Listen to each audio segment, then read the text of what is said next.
Février 2006. Au nom de la liberté d'expression, d'une presse libre et de la laïcité, plusieurs journaux français publient des caricatures du prophète Mahomet. S'engage alors un débat d'idées passionné. Les médias français, dans leur ensemble, se montrent totalement solidaires. Décembre 2003, sur France 3. Rappelons-nous, dans une émission au titre évocateur, un humoriste se risque à une autre caricature. Debout sur ce plateau est une provocation insupportable. Un acte antisémite majeur, et je pèse mes mots. S'il vous plaît, monsieur Fogel, auquel il vous faudra répondre. Oui, bien sûr, auquel il vous faudra répondre. Je ne dis pas ça. Pourquoi d'ailleurs parce que je me suis récemment, vous l'avez vu, je ne dis pas ça parce que je me suis récemment reconverti dans le sionisme. Enfin bon, bref, pour des raisons qui me sont purement professionnelles. Enfin, spirituel. Je trouve enfin et une petite chose à vous dire. D'ailleurs, j'encourage les jeunes qui nous regardent aujourd'hui dans les cités. Convertissez-vous comme moi. Essayez de vous ressaisir. Rejoignez l'axe du bien, l'axe américano-sioniste, qui vous permettra, évidemment, vous offrira beaucoup de débouchés, beaucoup de bonheur et surtout le seul axe qui vous offrira la possibilité de vivre encore un peu. Bon, Israël. La réaction ne se fait pas attendre. Lettre du Conseil supérieur de l'audiovisuel. À la suite des propos tenus par l'humoriste Dieudonné et étant donné l'absence de réaction immédiate de l'animateur, le Conseil a écrit au président de France Télévisions pour lui rappeler la nécessaire maîtrise de l'antenne, en particulier dans un contexte de tension entre communautés. Il a également décidé de recevoir à ce sujet le président de France Télévisions. Quant à la presse, elle ne réagit pas de la même façon que pour les caricatures de Mahomet. Cette fois, l'unanimité est dans la condamnation. La liberté d'expression et la laïcité auraient-elles des limites? Ou bien, certaines caricatures seraient-elles intouchables? Ça va loin, la liberté d'expression. Ça peut aller jusqu'aux idées qui heurtent, choquent ou inquiètent, dit encore la Cour européenne des droits de l'homme. Les idées qui heurtent, choquent ou inquiètent. Voilà. Mais une fois encore, dans le cadre de la loi. Et la loi dit, on ne peut pas prononcer des paroles racistes, c'est-à-dire des paroles qui excluent. Pour pouvoir dire aujourd'hui que Dieudonné est un antisémite, il faut dire donc qu'il est un raciste, puisque c'est ce terme pour moi qui englobe les choses. Raciste, c'est celui qui exclut l'autre, qui porte atteinte à sa dignité parce qu'il le rejette. Moi, j'ai pas vu Dieudonné exclure qui que ce soit et rejeter qui que ce soit. J'ai vu Dieudonné avoir des propos, avoir des mots, parfois outranciers, oui, parfois outranciers, contre certaines personnes ou contre la politique d'un État. Et alors?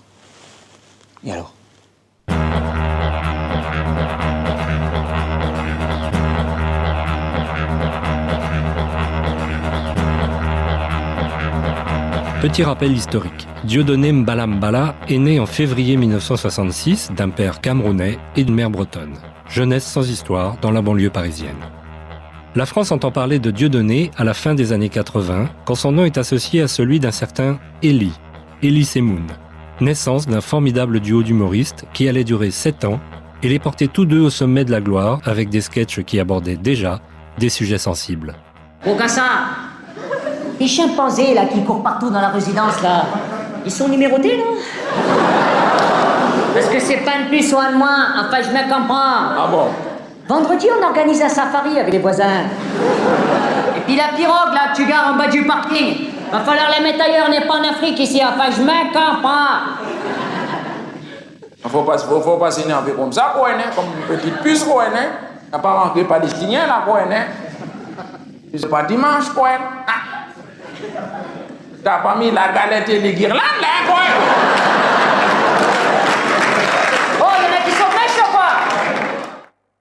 Puis le duo se sépare. Dieudonné découvre alors un nouveau terrain de jeu dans son combat contre le Front National, à Dreux, où il remporte 8% des suffrages. Depuis, il est présent, là ou ailleurs, à chaque grande élection.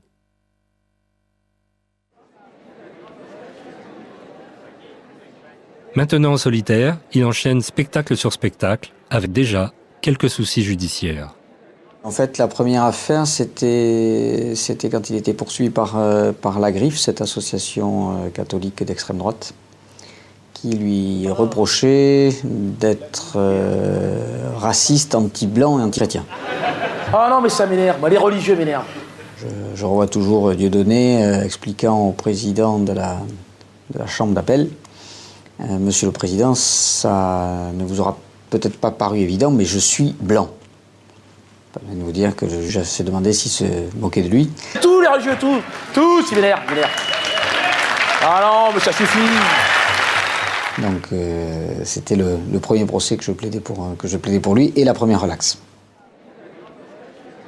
Libre penseur et profondément athée, Dieudonné ne reste pas là et assume ses convictions en caricaturant tous les extrémismes religieux. Ouais, mais on est des soldats de Allah, les mecs. Hein, on bosse pas pour Barba Papa non plus, là. Bon, bref, tais-toi, assis-toi, ne réponds pas. La date des attentats a été avancée au 11 septembre, évidemment, demain. Hein. Voilà, demain matin, 9h. La récompense, oui, mais j'y arrive, une seconde, les gars, là. Oui, mais je veux dire, Allah, c'est pas un ingrat. Hein, y aura pas de coup de but, c'est à la confiance aussi, les mecs. Arrive alors ce sketch sur France 3. De vivre encore un peu. Hein? Bon, Israël. Dieudonné se retrouve unanimement diabolisé par l'ensemble des médias qui le désignent comme l'antisémite numéro 1, un Le Pen noir ou même un nazi. Ironie du sort, c'est le spectacle Le divorce de Patrick, avec justement la fine équipe du 11 septembre, qui va alors faire les frais d'un nombre impressionnant d'annulations savamment orchestrées. Résiliation de Votre contrat. attitude et les discours que vous avez récemment tenus, Dérapage. Annulation de spectacle. annuler la programmation, Risque de trouble à l'ordre public en raison d'une communauté israélite des propos importante. inacceptables, Ne pas produire. Je ne tiens pas à ce que d'autres dérapages aient lieu à nouveau dans pour ne ma pas ville. avoir de problème. Laissez passer l'orage. À Lyon, une nouvelle étape est franchie avec une descente musclée d'opposants durant le spectacle. Des spectateurs sont blessés. À chaud, sous le coup de la colère, Dieudonné donne une interview au Journal du Dimanche, dont une citation souvent sortie du contexte le poursuivra très longtemps de procès en appel. Un homme a été arrêté qui fait partie de ces mouvements d'extrême droite sionistes, racistes et xénophobes. Sale nègre, les juifs auront ta peau. Voilà le genre de slogan que j'ai entendu. Ce sont tous ces négriers reconvertis dans la banque, le spectacle et aujourd'hui l'action terroriste qui manifestent leur soutien à la politique d'Ariel Sharon. Et c'est dans un climat de tension extrême, entretenu par certains groupes très organisés, que les portes de l'Olympia se referment devant lui. En réponse, Dieudonné organise un spectacle-meeting devant le music-hall parisien.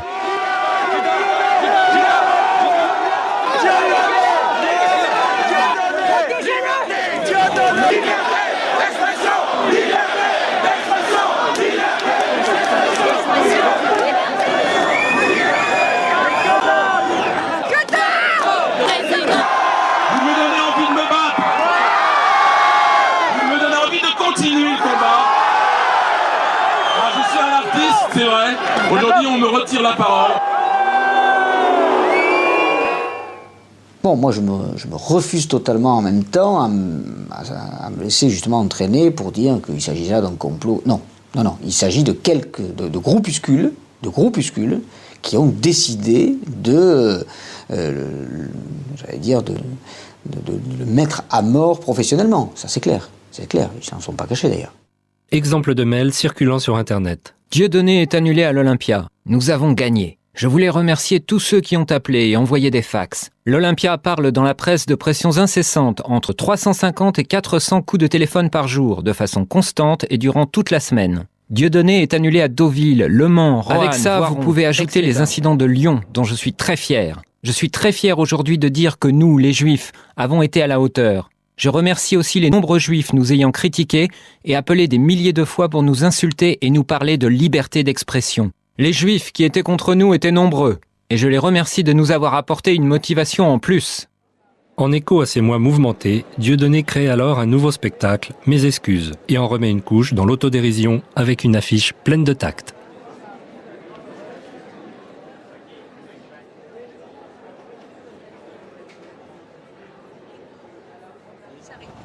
Malgré l'océan séparant le Québec et la France, Dieudonné arrive à Montréal en pleine tourmente. L'affaire Dieudonné s'y est exportée car le Bnei Brit, organisation de la communauté juive, a en effet envoyé une lettre à la direction du festival demandant à ce que l'antisémitisme de Dieudonné ne trouve aucune tribune au Québec. N'ont pas de bon sens. Par mesure de précaution diplomatique, il est logé dans un autre hôtel que celui où résident habituellement les participants. Ça a l'air bien aussi ici. Ah oui, c'est beau d'ailleurs. C'est beau. Et dès le lendemain, une conférence de presse attire une foule de journalistes jamais vus de mémoire de 20 ans de festival. Moi, je parlais de colons israéliens. Donc, je n'ai pas fait un sketch sur les Israéliens. Je fais un colon israélien, un homme qui a un treillis militaire. C'est quand même un militaire. On peut me prêter tout un tas d'intentions, mais je me dis, bon, il est important aujourd'hui de dénoncer la politique du repli communautariste. C'est ce que je fais, je crois être cohérent, en tout cas, et dans mon discours et dans mes sketchs. Je suis un non-violent, je vous l'ai dit, je n'ai pas fait mon service militaire, les armes ne me concernent pas. Je pense que la paix va passer par la discussion et puis par l'effort de chacun de transcender sa propre notion communautaire.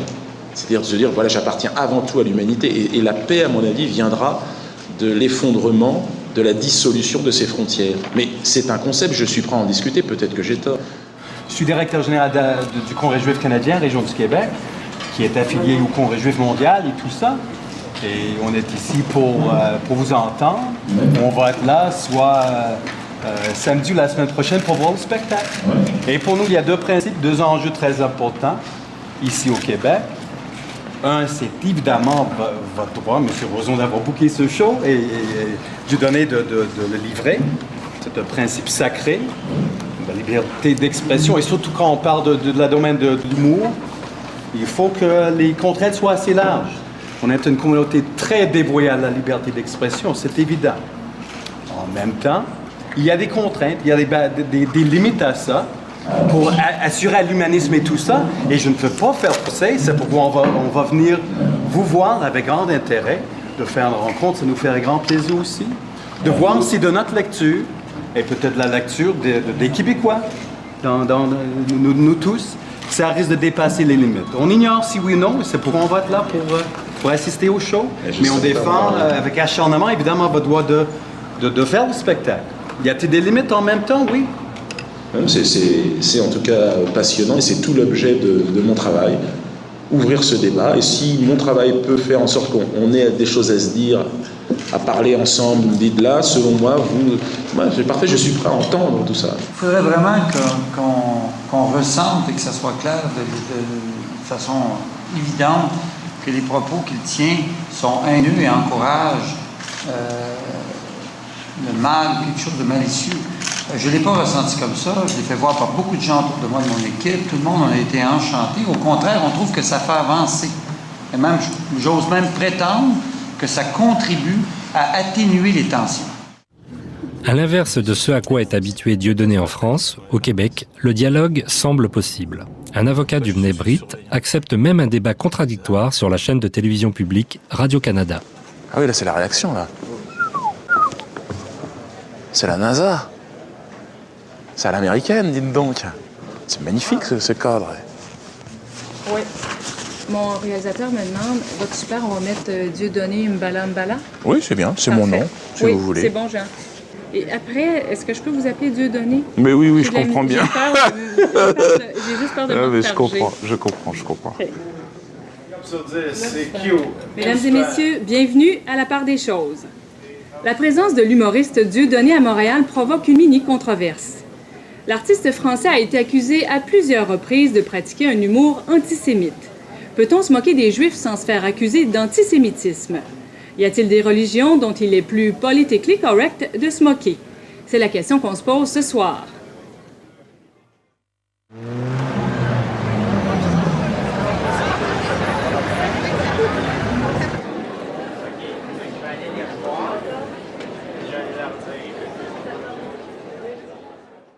Je m'excuse. Je m'excuse au peuple élu. Pardonne à la bête que je suis les offenses proférées, mais je n'ai pas d'âme. je suis qu'une bête. Mes paroles ne sont qu'un grognement instinctif, ça n'a aucun sens. Je me soumets à ta grandeur, ô peuple élu parmi les peuples. Pardonne la bête.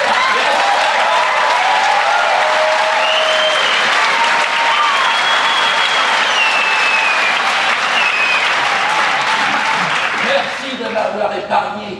D'accord.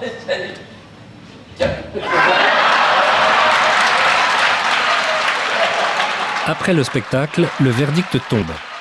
Au Québec, le Mnebrit et le Congrès juif international ne trouvent rien à redire à mes excuses, qu'ils considèrent ne pas être racistes. Alors pour ceux qui se joignent à nous, je vous rappelle que vous êtes devant une présentation simultanée de la part de Victor Korchnoi. Dans la vie, Dieudonné a l'habitude de mener une gigantesque partie d'échecs. Contre Victor Korchnoi, champion du monde russe, il s'engage dans un autre type de combat.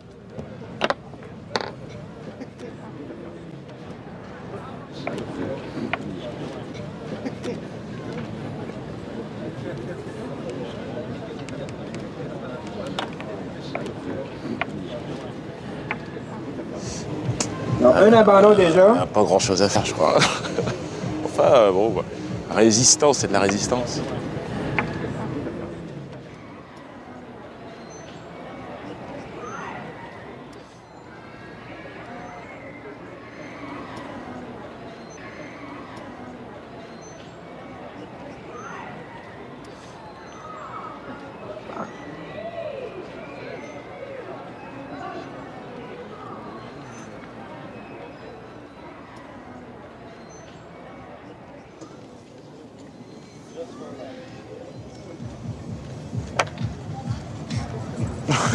Non, s'il te plaît, Jouer contre Korchnoi, c'était bien, c'était bien. Mais c'était pas perdu non plus complètement. Non. On était dans une position où je pouvais lui échanger ma dame contre ses 2 tours. Mais attends.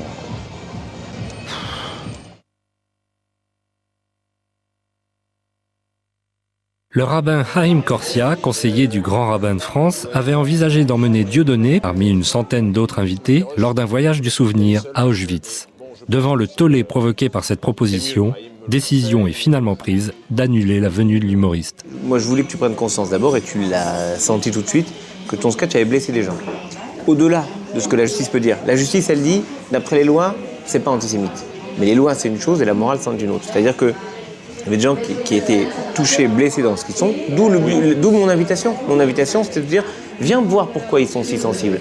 Et je crois que tu as répondu à cela par une autre main tendue. Tu aurais pu considérer que je venais t'agresser, pas du tout. Ou que je venais te faire la leçon, pas du tout. Je suis venu te parler en équité, en égalité. Je n'étais ni un donneur de leçons pour toi, ni un censeur qui venait te dire c'est bien, c'est pas bien ce que tu as fait dans ta vie. Je te dis simplement, tu as une capacité de parole, tu es écouté probablement parce que les gens sentent que tu es sincère dans ce que tu fais, mais tu es comme tu es, un peu taquin parfois, un peu brouillon parfois, mais en tout cas sincère dans ce que tu fais. Et moi je pense que cette sincérité, elle est la colonne vertébrale de ce que tu es. Donc mon idée était simple, viens voir ce qu'il y a, et après tu pourras parler en connaissance de cause, en sachant très bien que le simple fait de te mettre devant ce lieu, ça allait te faire percevoir peut-être au-delà de la loi, de ce que la loi dit. Bon, moi je pense que la loi a une vocation simple de retisser du lien avec les gens. Et j'ai jamais considéré que le monde était partagé entre les gentils d'un côté et les méchants de l'autre. Le monde est partagé entre des gens qui ont des choses à bâtir ensemble. Moi, je venais bâtir avec toi quelque chose. Je dois dire que de la même façon que toi, tu as pu être heurté par les attaques brutales des uns ou des autres contre toi, moi, j'ai été stupéfait de la violence que ça a pu susciter chez certains et touché de l'adhésion de beaucoup à cette invitation qui était pour moi une parmi 120 autres invitations. Il y a 120 personnes dans le voyage, il y avait 120 personnes que j'ai invitées de la même façon. C'est marrant de savoir qu'il n'y a que toi, quand je t'ai invité, qui a surpris tout le monde. Bon, ceci dit, je me rends compte maintenant avec ce qui se passe avec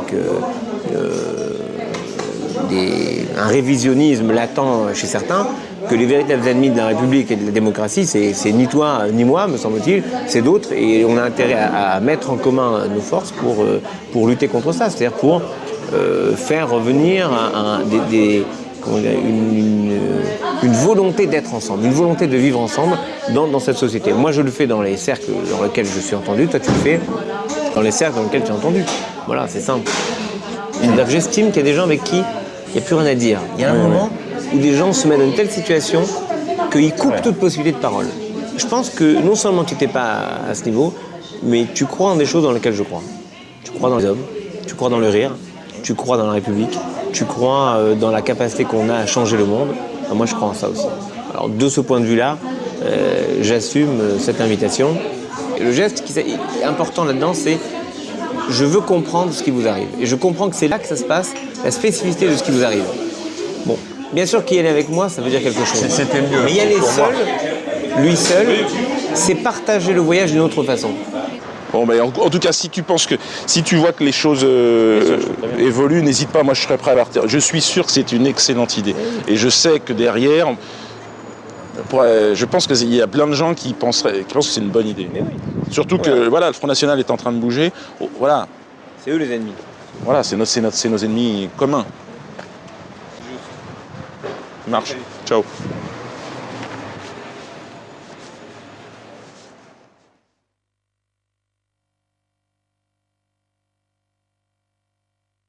Pour résumer, un groupe d'individus de bonne volonté se mettent autour d'une table, ce que nous sommes en train de faire, et décident, nous croyons en rien. Nous ne sommes pas représentés, donc il serait peut-être intéressant qu'on puisse se rassembler et peut-être élire parmi nous un grand rien qui va être notre porte-parole, le représentant de rien sur Terre. On pourrait s'identifier au moins à ça, parce que c'est vrai, au moins, on s'identifie à rien. C'est-à-dire que tu t'identifies à rien. Mais oui. Il n'y a que ça d'intéressant. Il n'y a que ça d'intéressant dans le projet, ce sont les réponses avec le rien à l'intérieur. On part vers quoi ? Vers rien. C'est-à-dire que moi, je crois en rien. Et je crois que c'est complémentaire au tout. C'est-à-dire qu'on est complémentaire à ceux qui croient. C'est-à-dire, ils croient, ils croient, mais pour croire en tout, il faut forcément qu'il y ait rien autour, quoi. Sinon, ça n'a pas de sens. À partir de là, il faut faire, c'est vrai, hein, il faut se trouver un vrai délire.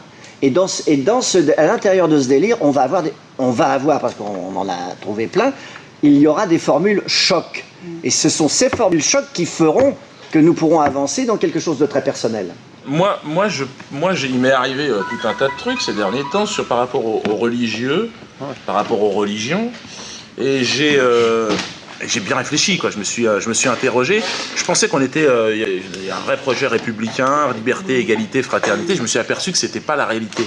Qu'en fait, on avait tous d'autres étiquettes, quoi. Et je me suis aperçu que je ne correspondais à aucune chapelle ou aucune église. Mais merde, je ne suis représenté par personne. Alors, je suis un noir. Alors, il faut un conseil de représentatif des noirs, alors, pour me représenter, parce que personne ne parle pour moi. Alors, quand tout d'un coup, je me suis aperçu qu'il y avait un communautarisme énorme. Et je me suis dit, pour combattre ces frontières, allons à l'origine de ces frontières, et j'ai l'impression qu'une grande partie de ces frontières se sont montées sur le sentiment religieux, sur le sang, sur la guerre, sur tout ce qu'on veut. Je l'ai ressenti au travers du travail de Daniel dans ce qu'il a fait, ça m'a toujours fait marrer, justement cette quête de la liberté d'expression, la liberté de penser. Moi j'ai l'impression que c'est simplement un groupe de libres penseurs, essentiellement des gens qui ont une utopie, qui est une sorte de liberté d'espace au niveau du champ de création, et je crois que l'idée d'une église athée aujourd'hui, c'est un truc qui fait mouche dans l'inconscient. J'ai l'impression que les gens, ils vont s'arrêter sur cette idée-là. On dit, ouais, c'est fort.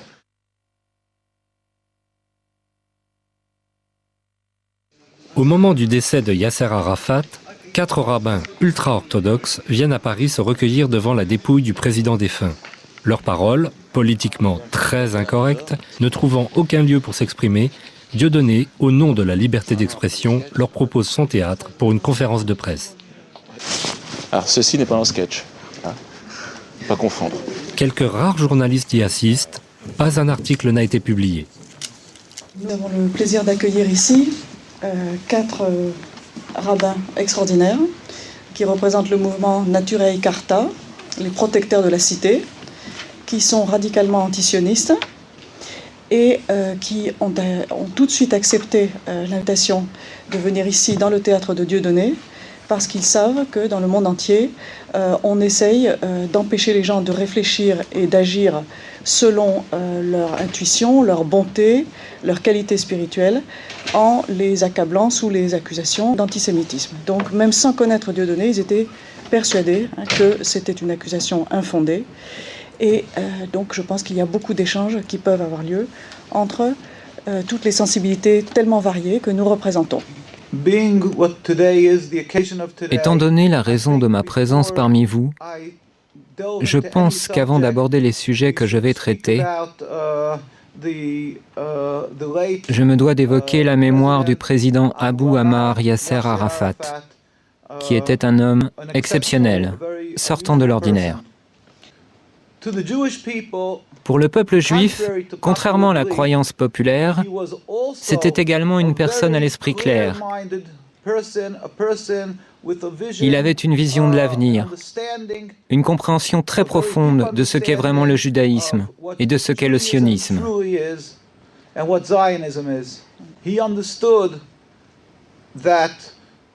Il avait compris que le judaïsme est une sainte religion, plurimillénaire. Et il n'avait absolument aucune forme d'animosité, d'une quelconque façon, à l'encontre du judaïsme ou du peuple juif. Au contraire, il savait que le sionisme est très différent. C'est ce que j'expliquerai brièvement. Les sionistes, bien entendu, le dépeignirent sous les traits d'un antisémite, comme ils le font de n'importe qui, en Europe ou ailleurs dans le monde, qui tenterait de se dresser contre l'État criminel d'Israël et contre les agissements criminels qui émanent de l'État d'Israël. Ils affirment de manière automatique que cet opposant est antisémite, afin d'étouffer son opposition en la faisant passer pour une lutte contre Dieu. Ils donnent à croire que toute personne qui s'oppose au sionisme et à Israël serait quelqu'un qui blasphémerait la Bible et nourrirait de la haine envers les Juifs.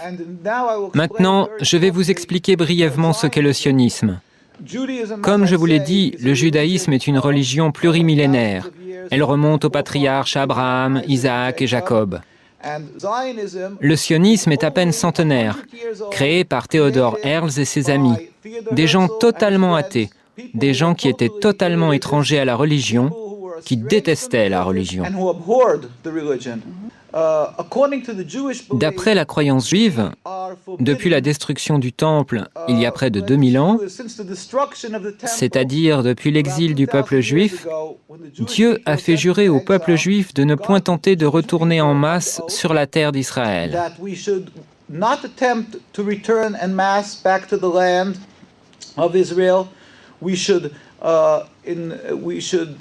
Nous ne devrions jamais nous rebeller contre une quelconque nation. Et nous ne devrions jamais rien tenter afin de mettre un terme au décret exilique émanant de Dieu. Seul Dieu, sans la moindre intervention humaine, peut mettre un terme à cet exil. Et Dieu est très compatissant. Il regarde tous les peuples qu'il a créés, et donc le peuple juif parmi eux, dans l'exil.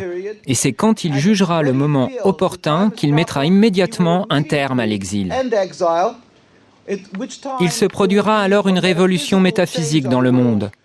Le monde entier reconnaîtra qu'il n'y a qu'un seul Dieu, et il le servira, rassemblé dans l'harmonie et la paix. Nous n'utiliserons pas les armes, ni ne lancerons une offensive militaire pour convaincre les gens qu'il n'y a qu'un Dieu unique. Simplement, nous nous lèverons tous ensemble pour servir Dieu, ce à quoi un juif aspire, ce qu'il espère, ce pour quoi il prie. À l'époque, au début du sionisme, à ses prémices, les rabbins se sont insurgés unanimement. Ils protestaient, disant « C'est un blasphème, c'est de la rébellion contre Dieu. Si cette idéologie est mise en application, nous en souffrirons terriblement. » Malheureusement, les sionistes ont réussi. Tout d'abord, ils voulurent aller en Ouganda. Là-bas, il y avait des terres vierges, mais ils comprirent que la nation juive ne les suivrait pas.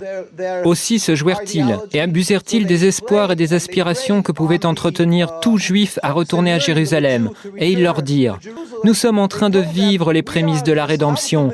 Viens, suis-nous, retournons ensemble sur la terre d'Israël. »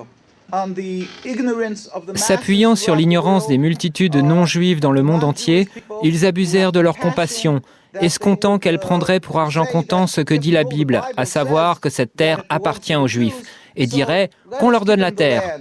Ils ont utilisé ces sentiments afin de poursuivre leur entreprise, de marquer des points sur le terrain dans l'objectif de s'accaparer la Palestine.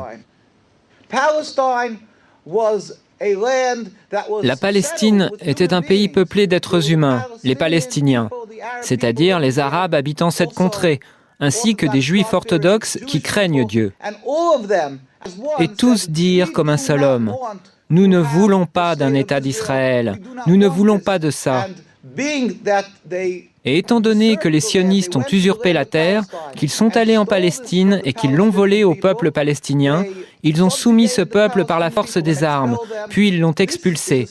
C'est là une seconde grande tragédie, une transgression, une rébellion contre Dieu, un agissement criminel contre Dieu. Et tous les rabbins étaient contre ces exactions. Ils étaient ulcérés, révoltés par ce que ces juifs non religieux, ces sionistes, avaient fait. Je terminerai par ceci. Je tiens à dire simplement que les sionistes, bien loin d'être les protecteurs des juifs et les garants d'un havre de sécurité pour eux, sont en réalité les principaux responsables de l'antisémitisme dans l'ensemble du monde. Là où l'antisémitisme n'existe pas, les sionistes le fabriquent. Ils sont les principaux responsables des dissensions et de la haine envers les juifs dans le monde entier. Nous prions. Nous demandons à tout le monde de prier pour la liberté de la Palestine et pour la venue du jour où la gloire de Dieu sera révélée au monde entier et où nous pourrons tous le servir dans la paix et l'harmonie dans un futur proche. Amen.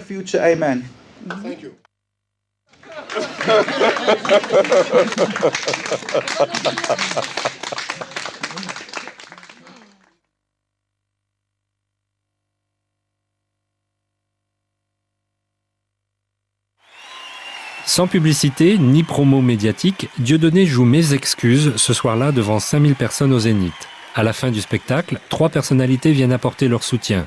Daniel Prévost, Jamel Bourras et cet invité mystère. Je vous demande d'applaudir aussi un copain qui a eu la gentillesse de venir me voir. Je vous donnerai pas son nom parce que ça peut être dangereux pour lui. Ouais. Moi, je tiens à... Tu me touches pas. Ah. Je tiens à te dire que t'as quand même fait l'enculé. C'est le terme exact. T'as attendu que je fasse fausse gel pour ramener ton gros cul. Ouais, c'est vrai. T'as failli niquer ma carrière sur ce coup-là. Je tiens juste à me désolidariser ce soir de Dieudonné.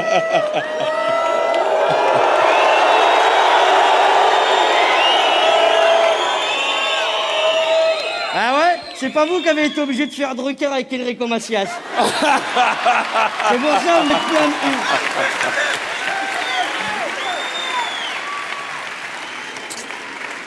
Merci, Jamel. Il y aurait apparemment des gars du bâtard dans la salle. Je tenais à leur dire que j'ai rien à voir dans cette histoire, monsieur là. Ouais, je suis venu juste rigoler. C'est le meilleur d'entre nous. Il a les couilles de dire ce qu'on pense. Et sincèrement, continuez à le soutenir comme vous le faites. On en a besoin.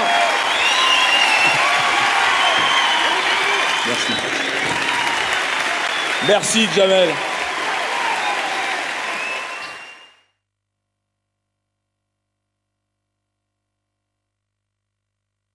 Trois événements médiatiques ouvrent ce mois de février. Tout d'abord, un article de Bernard-Henri Lévy dans Le Point.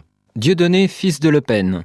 Jean-Marie Le Pen n'avait que des filles, et bizarrement ingrate par les temps qui courent. Eh bien voilà, c'est réparé, l'actualité bonne mère est en train de lui donner des fils. Enfin un, en tout cas, Dieudonné, dont le dernier show au Zénith il y a quelques semaines maintenant, n'a pu que combler d'aise le vieux chef du Front National.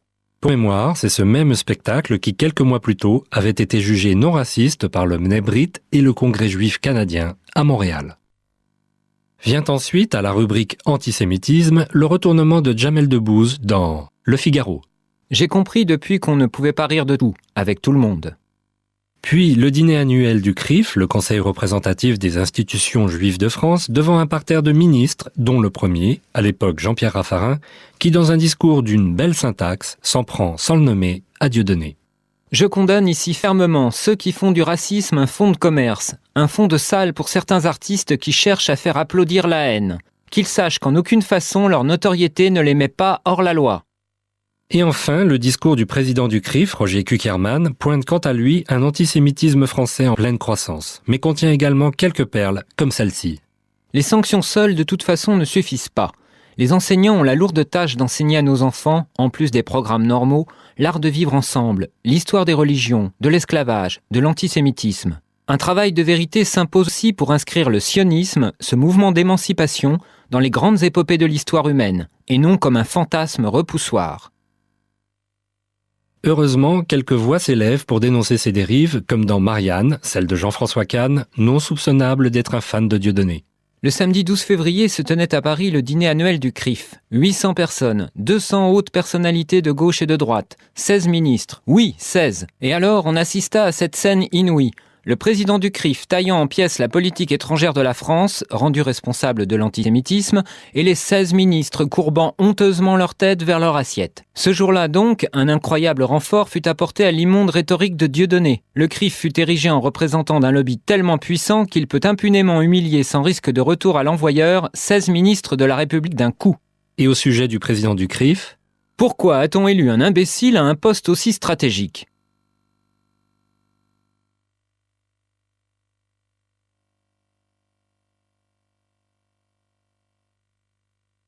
Invité par une association culturelle, Dieudonné vient à Alger pour y jouer Mes excuses. Comme toujours, avant un spectacle, il tient une conférence de presse. Dans la salle, un envoyé spécial du site internet français Proche-Orient Info, qui est tout sauf une agence de presse officielle, lance rapidement une dépêche sur laquelle se trouve une fausse citation de Dieudonné. La Shoah est une pornographie mémorielle. Aussitôt, sans appliquer le b.a.-ba journalistique de la double vérification de l'information, auprès du principal intéressé par exemple, des journaux se ruent sur l'information. Le Parisien en fait sa 1 et 3 pages, ainsi que Le Figaro, Libération, jusqu'à l'étranger, comme ici le Matin de Lausanne, en Suisse. Une fois le mal fait, le site Proche-Orient Info se permet d'aller jusqu'à une falsification en contravention totale avec toutes les règles déontologiques. La preuve. Page de gauche, la première dépêche datée du 17 février 2005 à 16h16. La Shoah est une pornographie mémorielle. Page de droite, quelques jours plus tard, la même dépêche, toujours datée du 17 février 2005 à 16h16, est alors corrigée par ceux qui ont déclenché le nouveau lynchage en « La Shoah suscite une pornographie mémorielle ». Même falsification sur la deuxième page de cette dépêche. Page de gauche, pornographie mémorielle, ainsi qualifie-t-il la Shoah. Page de droite, pornographie mémorielle, ainsi qualifie-t-il la mémoire de la Shoah. Avec un exceptionnel sens du cynisme, Proche-Orient Info, à l'origine de la confusion, selon le Nouvel Observateur lui-même, avoue avoir commis une petite erreur. Vérification du vieil adage, calomnier, il en reste toujours quelque chose. Ce que la presse a fait pour pornographie mémorielle, qu'est-ce que c'est d'autre qu'un dérapage ? Ne pas aller vérifier les sources, se permettre de placarder en une d'un journal des propos qu'il n'a pas dit et les lui prêter sans avoir vérifié. Mais c'est quoi ça, si ce n'est un dérapage ?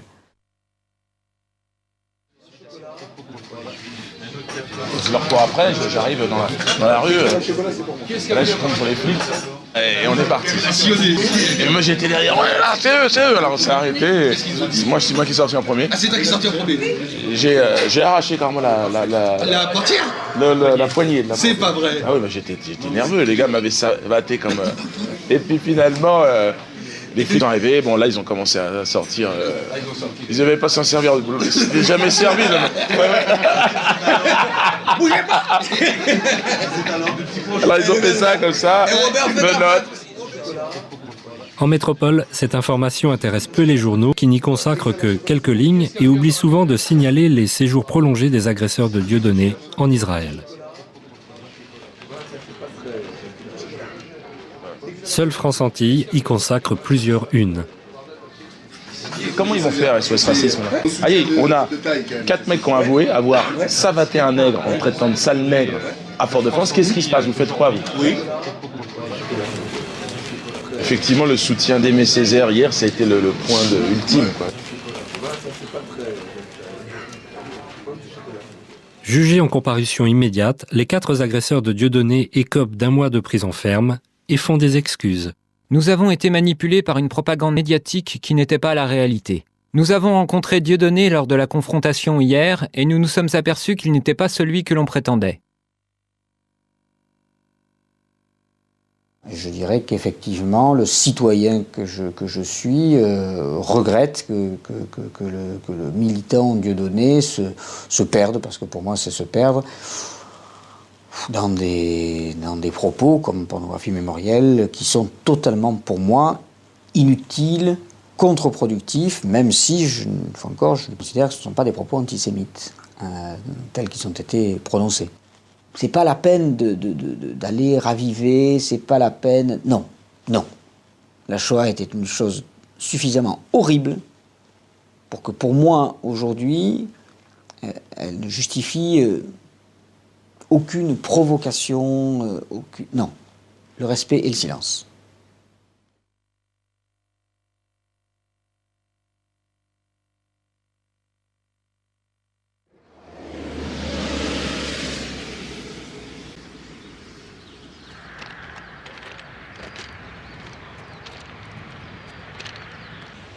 C'est ici?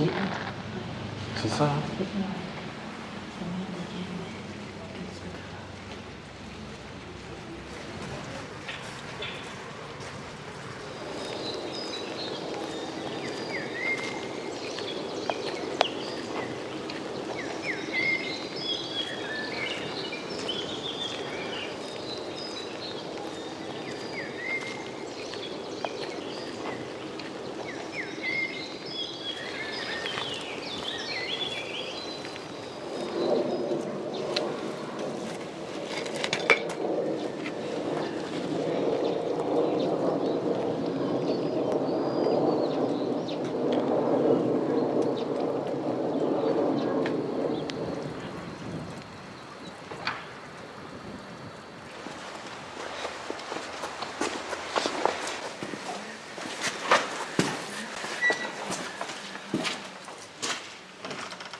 Dieudonné revient une nouvelle fois dans ce qui est presque devenu sa deuxième maison, après 22 procès, le Palais de justice de Paris. Bon bah allez, allons-y. Ce jour-là, jugement sur le fameux sketch dont ne peut pas plaire à tout le monde. La presse, comme souvent les jours de comparution, est venue en masse. Non, mais c'est-à-dire que là, ils vont communiquer sur Dieudonné, encore une fois, pour antisémitisme, machin. On connaît la musique. Hein. Effectivement, les comptes rendus donneront l'impression que Dieudonné est condamné à 2 mois de prison avec sursis et à 20 000 € d'amende, comme réclamé par l'avocat général. 3 mois plus tard, sa relaxe totale ne fera que 3 ou 4 lignes dans la presse. Il a soulevé quelques questions. Et là, il était dans un rôle de bouffon de la République, qui était un rôle important et nécessaire. Mais alors, du coup, on l'a affublé des habits du bouc émissaire. C'est parfait. Bon. C'est exactement ça, le rôle du bouc émissaire. Sauf que je rappelle que le principe du bouc émissaire, c'est que haro sur le bouc émissaire, mais les problèmes qu'il a soulevés, ils restent toujours, même si on met le bouc émissaire à mort. Les Chinois ont une autre manière d'exprimer ça. Quand le doigt montre l'une, le sceau regarde le doigt. C'est le même principe.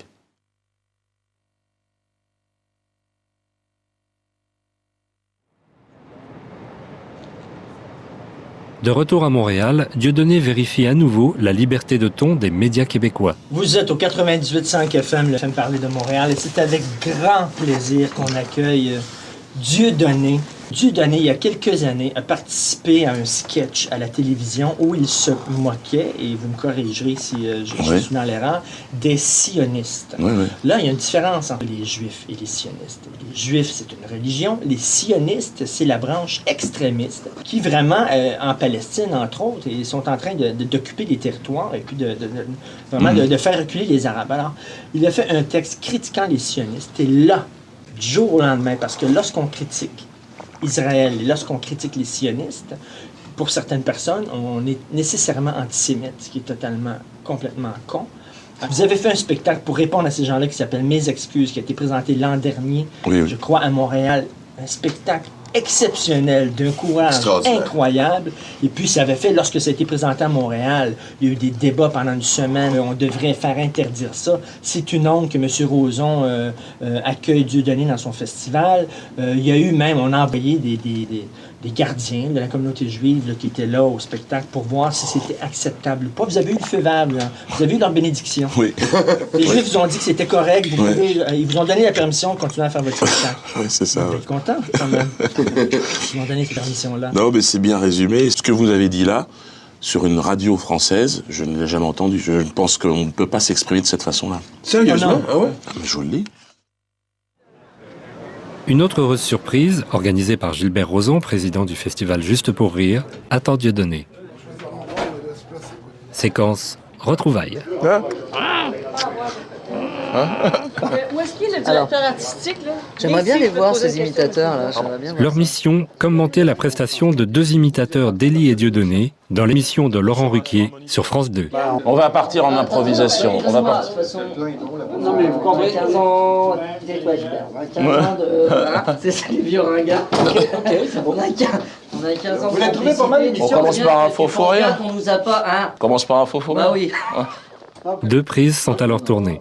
Juste pour le plaisir, en voici une en version intégrale. Oh, Ruquier! Non mais Ruquier, je te jure, j'adore. Ah ouais? Ah, j'adore! Ouais, il a des trucs quand même mais qui non, fait... t'as vu, à un moment, il dit... qu'est-ce qu'il a dit déjà?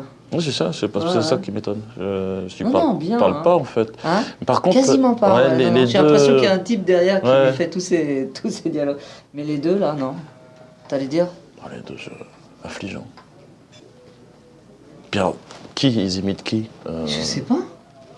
Je sais pas, le petit, là, on dirait un rat musqué, tu sais? C'est normal. C'est vrai. Le type qui l'imite, moi je lui fais... je serais lui, je ferai un procès. Hein. Non, mais je suis... Et alors, l'autre, là, le gros, là... Alors, je comprends pas. Vaguement, il me fait vaguement penser à toi. Oh non. Si. Non. Non. Le petit, c'est pas moi du tout. Non. Le gros, si, le gros, il le fait bien, il fait... Oh non. Oui, le socialiste. Non. Non, il a l'air bien. Il a l'air bien. Non, il a l'air bien. Il a l'air jovial. Non, mais le petit est pas bien fait. Le petit a l'air vicieux. Le petit a l'air méchant. Justement, je trouve qu'il y a... Il y a matière. Après, tu t'imagines bien que... moi, je préfère vraiment le... Non, puis je préfère que ce soit des imitateurs qui nous fassent, nous, plutôt que moi, on te voit avec toi. Ça, je préfère. Ça, c'est une bonne idée qu'ils ont eue. Parce que moi, j'avais dit, je veux pas apparaître avec toi. Mais je crois que c'est plus raisonnable. C'est plus raisonnable Ben, pour toi. Pour toi. Pour moi, j'ai quand même une communauté, j'ai une réputation. Je préfère que ce soit imité par des autres plutôt que moi. Ouais. Non, mais on peut imaginer effectivement que de toute façon, c'est monté. Ah bah oui, que il y a des gens qui regardent. On n'est pas là. Moi, je suis à Paris, lui, il est au Canada. Ouais, c'est bien fait. Ah, non, c'est bien foutu. Très bien. Regardez. Regardez,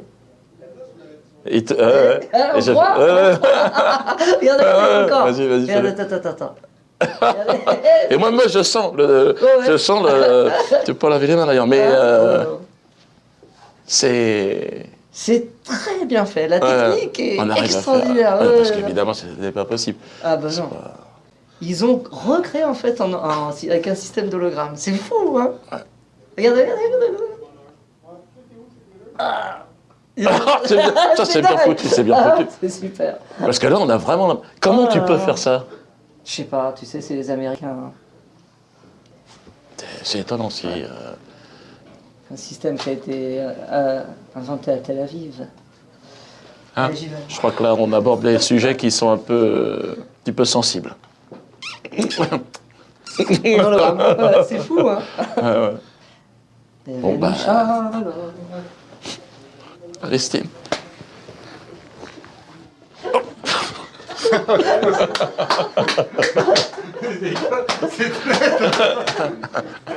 Êtes-vous content comme ça? Ouais, c'est drôle. Très beau cadeau, les gars. Vous merci beaucoup. Très beau cadeau. Je pense que vous allez être content de vous. Ça va être drôle, ça. Viens de l'amener, là. C'est surtout pour Eric que ça va être compliqué parce que, bon, ben. Non, ça va aller. Je m'en fous. Ah, t'étais invité partout, t'avais. Une fléchette. Bon, ben. Je crois que. Tu peux mettre en biais, non? Un truc comme ça, non? Ah bon, c'est pas grave. C'est marrant. Est-ce que tu as tout le poster? Faisant avec tout le poster, ça va plus serrer les deux. J'ai l'impression que je vais... Attends, je vais aller peut-être jusqu'au bout. Ne loupe pas quand même. Attends, parce que... hein? Pourquoi?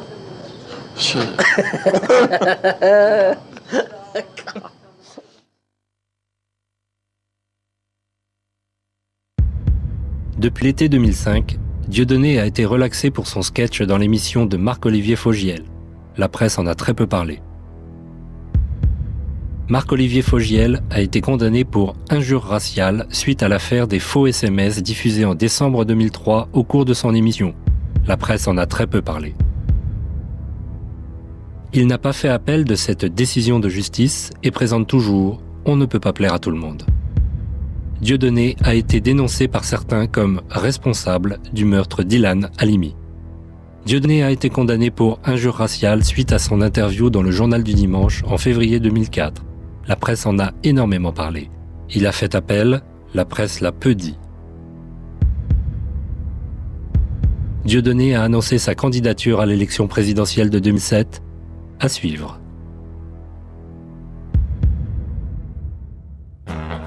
Les auteurs et techniciens de ce film ayant l'intention de continuer à travailler ont pris la décision collectivement de rester anonymes. Ils n'ont pas honte de ce film, au contraire, ils craignent juste que la profession leur en tienne rigueur. Merci de votre compréhension.